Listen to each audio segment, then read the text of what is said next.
Esta hora quiero darle la bienvenida en el estudio de los desayunos 24 horas en Quito a Fausto Murillo, vocal del Consejo Nacional de la Judicatura. Muy buenos días, gracias por acompañarnos. Muy buenos días, Liz. Un gusto comparecer a través de este prestigioso canal para atender inquietudes ciudadanas. Gracias a usted por estar esta mañana, un día de feriado. Bueno, así también es una forma de disfrutar trabajando. Quiero comenzar preguntándole, doctor Murillo, sobre este audio que circuló el día de ayer, que mucha gente lo recibió, donde hay una supuesta conversación entre el expresidente Abdalá Bucaram, el abogado de su hijo Jacobo Bucaram y el ciudadano israelí asesinado, en el que se nombra, se pone de manifiesto más bien el hecho de tener influencias en la justicia. Ante eso quisiera preguntarle qué acciones inmediatas tomarán como Consejo Nacional de la Judicatura ante estos audios. Bueno, lo que podemos decir es que se ha escuchado los audios en los que interviene una persona, un abogado, posiblemente su abogado, y un ciudadano extranjero, haciendo referencias a posibles ofertas de control, de gestión, de negociación con las autoridades de justicia a fin de influir o distorsionar la independencia e imparcialidad de los jueces en materia penal. Esos audios, esas grabaciones han dicho y han señalado que existen conexiones con funcionarios judiciales, fundamentalmente con algún servidor del Consejo de la Judicatura en la provincia de Santa Elena, que les mantiene informados, que puede señalar qué tribunales van a conocer ciertos casos, y en esa línea se hace esta oferta de tráfico de influencias o tráfico de influencias, quizá algún otro tipo de delito como cohecho, fundamentalmente para afectar, y esto es lo sustancial, afectar la imparcialidad, la independencia de los operadores de justicia en materia penal en casos de conmoción nacional. No puede ser que existan verdaderas mafias dispuestas a todo para lograr la impunidad de sus delitos. Eso el Consejo de la Judicatura no lo va a permitir. ¿Qué acción tomarán precisamente una vez que usted ha resumido muy bien parte de lo que dice el contenido de esos audios, ¿no? De esa conversación? Ante eso, ¿cómo actuarán como Consejo Nacional de la Judicatura? Apenas tuvimos conocimiento de esos audios, los vocales nos hemos juntado, hemos conversado y hemos de inmediato llegado a la conclusión de que no podemos permanecer inmóviles, sin tomar acción, y prontamente, es decir, el mismo día de ayer, se ha elaborado una denuncia penal que será presentada el día de hoy, y para lo cual invito a los medios de comunicación. Iremos a la Fiscalía General del Estado a presentar la denuncia penal por estos audios, por el contenido de estos audios que, como señalo, tratan de influenciar, tratan de afectar la independencia y la imparcialidad de los servidores de la función judicial. La Fiscalía General iniciará la investigación y a través de sus prácticas técnicas deberá identificar a quienes pertenecen las voces de esos audios, qué relación tienen con abogados, con funcionarios judiciales, con jueces, con tribunales penales, y eso tendrá que la Fiscalía investigar para dar con los responsables de presuntos delitos, como he dicho, de tráfico de influencias, de cohecho y quizá algunos otros que puedan encajar por la intervención de servidores públicos de la Administración de Justicia. Ahora, son varias las personas que se escucharían en esa conversación, en esos audios. ¿Contra quién iría entonces esa denuncia penal que ustedes presentarán el día de hoy en la Fiscalía?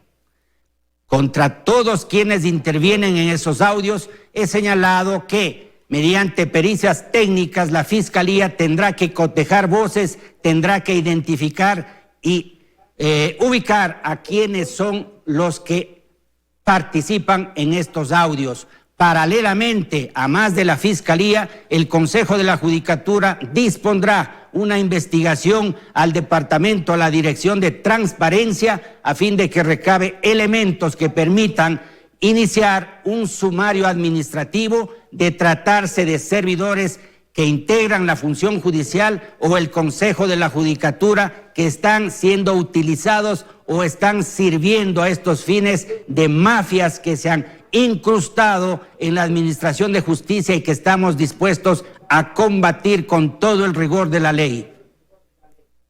Ahora, como usted ya lo señalaba, en 2 ocasiones en esos audios se escucha al expresidente Bucaram decirle al ciudadano israelí que esté tranquilo, que cuando llegue esto al tribunal, pues ahí van a negociar, porque da a entender este manejo dentro del tribunal relacionado con el Consejo Nacional de la Judicatura, y mencionan que conocen o tienen injerencia con una funcionaria del Consejo Nacional de la Judicatura en la provincia de Santa Elena. En ese caso específico, al hablar de una funcionaria de la provincia de Santa Elena, ¿ya han iniciado algún tipo de investigación? ¿Tienen quizás identificado de quién podría tratarse? Precisamente hoy dispondremos a Transparencia, que es la dirección encargada de hacer las investigaciones administrativas, porque la investigación penal la hace la Fiscalía General del Estado, y iniciará con técnicas de investigación a identificar dentro del ámbito administrativo qué funcionarios están involucrados en esta trama, en esta estructura. Vale decir que el Consejo de la Judicatura, a través del tiempo que está ya en funciones de esta nueva administración, ha detectado la existencia de estas estructuras. Ya incursionamos en el caso de los jueces de garantías penitenciarias, y hoy por hoy, luego de haber sido destituidos de esos jueces, que son 4, están formulados cargos y además están con orden de prisión siendo buscados por la Policía Nacional. Esto es paradójico. Quienes dieron la libertad a procesados, a sentenciados, hoy están siendo buscados por la Policía Nacional, porque el Consejo de la Judicatura considera que no es suficiente destituir a estos malos servidores, sino que hay que enjuiciarles penalmente y ponerles a responder por sus actos ante la justicia. Ahora, antes de ahondar en ese tema, ya en el contexto general de lo que viene sucediendo con algunos servidores de la función judicial que se han visto involucrados en procesos, quiero cerrar lo que tiene que ver con el manejo de estos audios y quería preguntarle, ¿qué acciones le compete entonces al Consejo Nacional de la Judicatura una vez que logren establecer si es uno o varios de los funcionarios en la provincia de Santa Elena que estarían vinculados a una actuación indebida, que es lo que se ha escuchado, pues se ha filtrado, ¿no?, a través de esa conversación, de esos audios? En el ámbito penal, como digo, la Fiscalía en una técnica de investigación un poco más dilatada, y en el ámbito disciplinario un sumario administrativo. La palabra sumario significa un procedimiento pronto, breve, que establece la infracción disciplinaria, que puede ser gravísima y está sancionada con destitución. Luego de un debido proceso, el Pleno del Consejo de la Judicatura, de así proceder, tomará su decisión, o ratificando la inocencia de los funcionarios si no se ha logrado establecer su responsabilidad, o sancionando con la destitución del cargo. Destitución que implica que ese servidor jamás podrá retornar a la función judicial como servidor. ¿Y eso aplicaría entonces como resolución de los casos que usted ha mencionado se investigan ya de manera general? Porque hay algunos de ellos que el país los ha cuestionado, que los medios de comunicación los han denunciado, los hemos expuesto aquí, donde se ve que parte de esta trama de corrupción también le llegan a integrar funcionarios o servidores de la función judicial, donde son casos donde estos delitos de corrupción van acompañados de mucho manejo de dinero. Ahí también el país se pregunta, ¿qué hace respecto a eso, a cada uno de estos casos donde hay una dudoso proceder por parte de ese funcionario judicial que, en lugar de actuar conforme el país espera, más bien parecería inclinarse para beneficiar a quienes incurren en estos delitos de corrupción? ¿Qué hace el Consejo Nacional de la Judicatura en cada uno de estos casos? Sí, hemos detectado que hay servidores que trafican con la administración de justicia, que integran estructuras, y en esa línea, en lo que va del año, hemos destituido a varios servidores judiciales, fundamentalmente jueces, que se han prestado para estas prácticas delictivas. Y en ese sentido, el Consejo de la Judicatura, en coordinación con la Fiscalía, obviamente con la UAFE, entidad encargada de establecer las irregulares transacciones en el sistema financiero, también con la Contraloría General del Estado, que da cuenta del patrimonio. Aquí hay algo muy importante: la transparencia significa que el sueldo que recibe un servidor, un funcionario judicial, tenga coherencia en relación a su patrimonio, es decir, que el patrimonio sea coherente con los ingresos que recibe este servidor. De haber un acrecentamiento inusual, desproporcionado, sin duda se tiene que investigar, y así lo está haciendo el Consejo de la Judicatura. Queda claro, ¿pero cuánto tiempo? Quería concluir, queda claro, es intolerable para el Consejo de la Judicatura estas prácticas corruptas que están enquistadas en la función judicial. Ahora, doctor, ¿pero cuánto tiempo les puede tomar un proceso como este? Porque ya hace algunos meses atrás, incluso en el noticiero de Teleamazonas, se hizo un reportaje, una investigación sobre el crecimiento del patrimonio de muchos de los servidores de la función judicial, donde se veía un crecimiento sustancial, grandes cifras en su patrimonio, y como digo, pues un incremento que llama la atención. Entonces, ¿cuánto tiempo puede tomar la investigación, el proceso, para poder determinar si ese patrimonio es lícito o ilícito? Sí, estos casos están en la Fiscalía General del Estado. Hemos tenido reuniones y conversaciones a fin de hacer un seguimiento como Consejo de la Judicatura, que en esos casos se ha presentado como acusador particular, es decir, quien ha sufrido el agravio por el proceder de estos servidores ha sido la función judicial, y por ello tiene la obligación de presentarse como acusador particular a fin de impulsar estos procesos, a fin de que no quede en la impunidad, y seguramente siguiendo el debido proceso, porque aquí tiene que entender la ciudadanía, no es cuestión de decidir quién es responsable o quién no. Para esto se necesita un proceso, un procedimiento que garantice los derechos, para que en determinado momento al corrupto hay que sacarlo, y sacarlo conforme a la ley. Porque el corrupto, si no se lo saca conforme a la ley, al poco tiempo disponen los propios jurisdiccionales que se le reintegre, y lo que es más grave,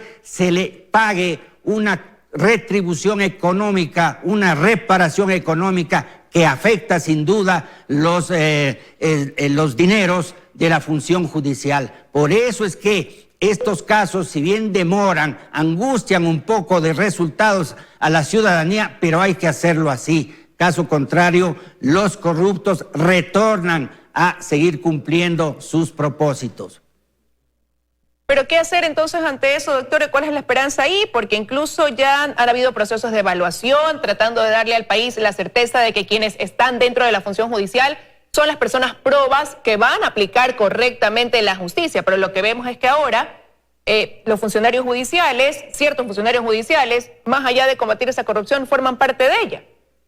Así es, podemos dar una cuenta. El Consejo de la Judicatura en el año 2019 realizó la evaluación de jueces y conjueces de la Corte Nacional de Justicia. El resultado de esa evaluación fue que casi el 80% de servidores no cumplió el puntaje máximo o mínimo necesario para mantenerse en la Corte Nacional de Justicia. Se detectaron además irregularidades en cuanto a la transparencia y a la legitimidad de algunos jueces y conjueces.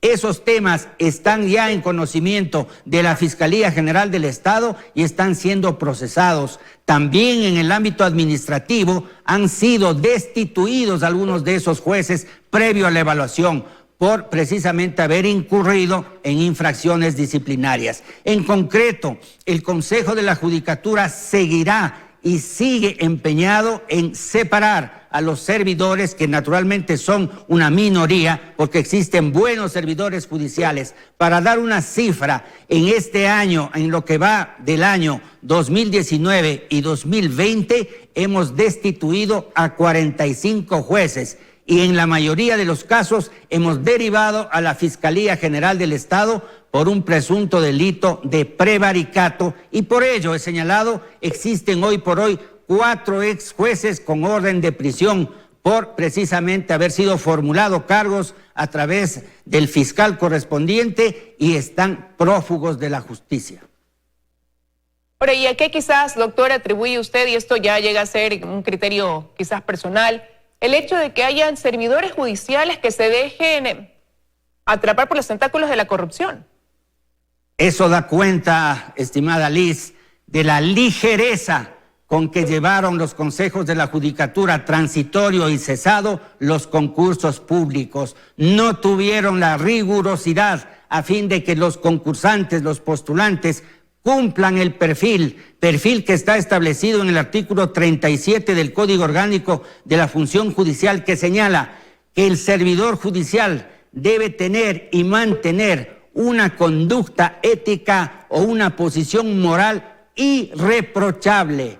Ese es un elemento fundamental. No cualquiera puede ser servidor judicial. No se necesita o no es la aspiración ocupar un cargo. Es una función sumamente delicada, altiva, importantísima, porque un juez puede en determinado momento decidir sobre su patrimonio, sobre su libertad, sobre su situación familiar, y esos son temas ciertamente elevados que necesitan una persona íntegra, repito, con una condición moral irreprochable. Bueno, y como el ente que ustedes representan, sin duda alguna, cuando se realizan encuestas evaluando a las diferentes funciones del Estado, la función judicial no tiene la mejor calificación. Hay un sinsabor en el país ante muchas de las actuaciones de funcionarios que dejan mucho que desear. ¿Cuál es entonces el principal desafío o reto que tienen por delante para poder que la gente vuelva a confiar en esta función del Estado? El desafío es recuperar la independencia y la imparcialidad de los servidores y de los juzgadores especialmente. Esa es la línea, ese es el objetivo y lo estamos logrando. Hoy por hoy sabe la ciudadanía que casos de fuero especialmente, que nunca habían llegado a tener sentencia en esta administración y bajo el liderazgo de este Consejo de la Judicatura, se está impartiendo justicia, se está afrontando casos sumamente delicados y que en derecho, en ejercicio de la potestad jurisdiccional, están llegando a su terminación. Pronto la ciudadanía tendrá la noticia, la satisfacción de que su función judicial está ejerciendo el poder, la potestad de administrar justicia y de hacer cumplir lo juzgado. En esa línea estaremos, ese es nuestro objetivo. Bueno, de manera general, el país espera eso, ver la sanción a quienes, lejos de aplicar correctamente la justicia, hacen lo contrario, y en el caso particular con el que comenzamos, pues ver también las acciones que se van a tomar en torno a la circulación de un audio donde se pone de manifiesto la intromisión de la injerencia que hay en la función judicial a través de ciertos funcionarios o servidores. Quiero agradecerle su presencia, doctor Murillo, por habernos acompañado esta mañana. Siempre a la orden, gracias.